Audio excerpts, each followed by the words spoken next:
This is ABC 15 News. Well, most of us don't think twice when we take a breath, but for people living in one Arizona community, there's a growing concern over lead, arsenic, and other dangerous compounds. Thanks for choosing us. I'm Stephanie Hockridge. That trouble is in Hayden, south of Superior.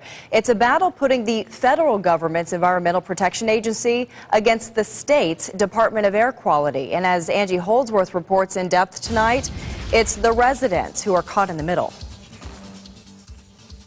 There's no doubt there's stuff going out, I think. For Tino Torres, the Asarco Copper Mine smelter has been the center of his life.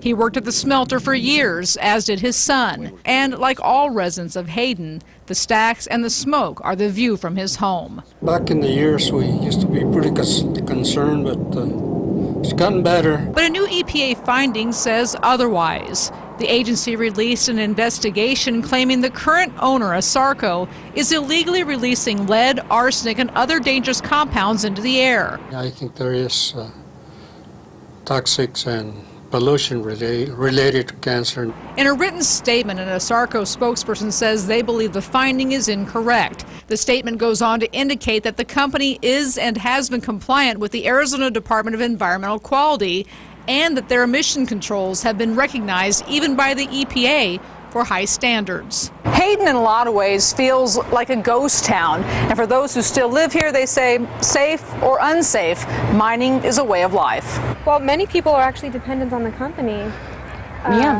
And, you know, people say, don't bite the hand that feeds you. Jill Corona, who grew up in Hayden, refuses to raise her own son there, saying she and her family have seen too much cancer and sickness.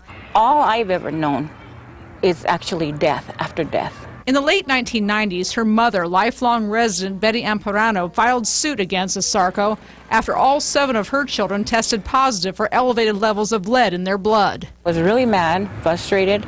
The company settled with her and 200 other residents a decade later. From an agency perspective, we were just a little bit puzzled. The Arizona Department of Environmental Quality says there's no reason to believe the company crossed the pollution threshold. We've done our own investigations the same time that they have, and I think what's ended up happening is we've reached a slightly different conclusion than they have, and while they've shared some of their information with us, it's not everything. And I would give anything to see all my kids living in a beautiful, healthy environment where I'm not worried what they're stepping on, I'm not worried what they're breathing.